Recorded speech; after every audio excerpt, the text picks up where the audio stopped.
Hello everyone, welcome back to another episode of r/Entitled People. In today's episode, I don't care what you are, you can't park in my spot. Customer demands service after kitchen is closed. Man-child tries to steal from me when he doesn't win a prize. Before we get started, make sure to subscribe so you will never miss a video. So let's get started. I don't care what you are, you can't park in my spot. I am a paramedic in a place that has some HOAs and apartment complexes. We hate responding to the apartment complexes because there is nothing but assigned parking and no fire zones. Basically, if we can't find a space to fit in, we have to block the road. My agency also uses first responder vehicles and ambulances. The first responder, as implied, usually arrives first, so we do our best to leave room for the ambulance to fit in. We get a call at the apartment complex. I am in the first responder. As I pull up to the address, by some miracle, there is a spot only 2 apartments away. Great, I can leave the road clear for the ambulance. As soon as I park, out comes this guy screaming I can't park there. I do the "Are you serious?" look and just say medical emergency. He says he doesn't care, I can't park there. Keep in mind my vehicle has enough lights to make a Christmas tree jealous. I just grab my stuff, lock the vehicle and keep going. He is screaming he is going to call the cops. I tell him they are already on the way. They respond to medical emergencies. Cop gets there while I am in with the patent and tells him basically to pound salt. The cop enters the apartment and then this guy really goes full-blown entitled. He enters the apartment, comes into the room where I am treating the patient. He starts ranting and raving how I have to move my vehicle. I look at the cop and say, "Get him out of here." The cop then seals his fate. She asks the patient if she wants this person removed from the apartment and did she ever give consent for him to enter. The patient's response, "Get him out, he's trespassing." Boom, the all clear. The cop gives him one last chance and tells him to leave or he will be arrested. He doubles down, "I am on the HOA board, I can go where I please." At this point, backup is called. The cop at least manhandles him out of the room. The ambulance arrives with PD backup and they get him out of the apartment so we can safely remove the patient. Not entirely sure what happened next as I was in the back of the ambulance, but when I got out, one of the officers approaches and says, "Sorry, but we need another bus." We had to tase him. Policy for PD is if they tase someone, they have to be transported to the hospital by ambulance to the hospital, as the taser spikes have to be surgically removed due to the barbs on them. Wait for the second ambulance, they take him, I go back in service. Found out a few weeks later he was charged with trespassing, assaulting an officer, resisting arrest, interference with government administration, aka interfering with the scene of an emergency. All over a parking space that I would have been in for all of 20 minutes if he hadn't created problems. I can only assume he took a plea deal as I was never called to testify. It's rare I actually believe somebody who claims to be important somehow to defend bad behavior, but I totally believe this guy's on the HOA board. Seems exactly the type to look for that petty power. And, no, he doesn't have the right to go where he wants. I feel bad for the residents who have to deal with his nonsense. Geez, what a crappy response to someone in your building being unwell enough to require not 1 but 2 medical vehicles turning up. I work between A&E and ITU and I'm so grateful for all the work paramedics do in stabilizing a patient out there in the community, in people's homes or on the street, while dealing with shit like this, before they even get inside a hospital. It's so impressive and I'm not sure I could do it. Amazing job on keeping your cool. Customer demands service after kitchen is closed. I used to work as a host at a sushi bar. On some days, especially the weekends, I would work the evening shift, which would usually last till around midnight.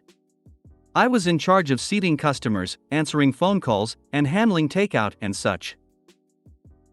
While the restaurant itself would be open till midnight, there was a rule that we wouldn't accept any new orders after 11:45 so that the chefs would have enough time to put everything away and go home on time. One night, it was 10 minutes till closing, and a couple walked in and asked to be seated. I explained to them that we had stopped taking new orders at this time and that I wouldn't be able to seat them. They begged me to make an exception, saying that they had been driving a really long way. I went ahead and asked my manager if there was anything we could serve them, but he said it wouldn't be possible. I went back and informed them, and the man proceeded to ask me if they could at least have a couple beers. I asked the manager about it and he said he was fine with that. I told the customers and the man replied by saying, "Really? We can get a couple beers, but we can't order food?" I was really pissed off. We went ahead and compromised only for them to be rude about it. Also, it should have been obvious why that was the case. Ordering food would require the whole kitchen staff to set everything up again, and staying later than their shift, while serving them beer only requires someone pulling a lever. The audacity of some people. Really? We can get a couple beers, but we can't order food? Not anymore. Now you can't have either. Have a good night. I would have taken their order at that point. Done my cleaning and such, gotten cash up front for drinks. And then when their order doesn't come out, explain the kitchen was closed, and they have to wait until tomorrow at 4 p.m. for their food to be made. And then had them wait outside. Restaurants need a sign reading any new orders after require a $5,000 upfront surcharge per person. I've worked late like that, and while I wanted to go home, offer me a few thousand and I'll reopen the kitchen just for you. Man-child tries to steal from me when he doesn't win a prize. Long-time lurker, first-time poster. This is a pretty short one that happened last week, so here goes. I work for a university project in the UK, and we attend a lot of different freshers' fairs each year to recruit students for our project. This year, I had the brilliant idea of getting a little spin the wheel so those who sign up can win a prize. We're a small project, so don't have a big budget for things like merch, so I have been putting "Better Luck Next Time" on March 10th of the slots on the wheel. As I'm sure you can guess, a few entitled people weren't happy when they got nothing. The one that really takes the cake was right at the end of a freshers' fair. This particular fair had the highest amount of students signing up simply to spin the wheel, despite having a clear disinterest in the project. It happens, it's cool. About 5 minutes before the fair closed, a middle-aged entitled man, walks up and demands to spin the wheel.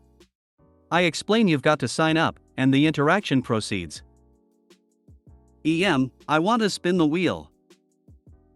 Me, of course. Our spin the wheel is for students who sign up to the project. Would you like to know a bit more about what we do? Cutting me off, no. I want a mug. Proceeds to scan our sign-up code and sign up in dead silence whilst I stare at him awkwardly. Once he's done, he spins the wheel and gets "Better luck next time." Me, oh, I'm so sorry, better luck next time. Would you like a pen? I can tell you more about what you signed up for. Cutting me off, again, no. I want a mug. Points at our mugs behind the stall. Me, sorry sir, you can't. A mug. Now. I'll spin again. Gets "Better luck next time" again. Me, sir. Looks at me, looks at my water bottle I'm holding. Well, give me that then. An important point to note here is that this is my personal water bottle, absolutely nothing to do with the project. Me, sir, this is my personal water bottle, it's not merch. Yeah, give me one of those points again at water bottle. Me, absolutely speechless. Storming off after a few seconds of stunned silence. I am not happy. I'm so sorry, I resisted being robbed of my personal possessions. Afterwards I thought it was hilarious, but I did genuinely think he was going to snatch my water bottle out my hands at the time. It's even funnier that he was a full-grown middle-aged man acting like a literal toddler having a tantrum. What's the opposite of a mature student? An immature one. I was making pancakes for our welcome week for all the first year's first ever week. I was using a big old grill, so of course all the pancakes had little black specks on them, cause I don't believe anybody had ever cleaned the grill, lol. But they were still delicious, and IIRC free. A pair of middle-aged well-dressed women got their pancakes from someone else down the line, then came over to me and demanded pancakes without the black bits on them. I just looked at them and slowly told them that all the pancakes look like that. Who even complains about free pancakes, JFC? That's when you crouch down and explain gently that sometimes we all have very big feelings and it can be hard to express them in a constructive way. And maybe if we all just take a big breath and calm down, it won't seem like such a catastrophe. If you made it to the end of the video, thanks for watching. Don't forget to like, subscribe and share, and we will see you in the next video.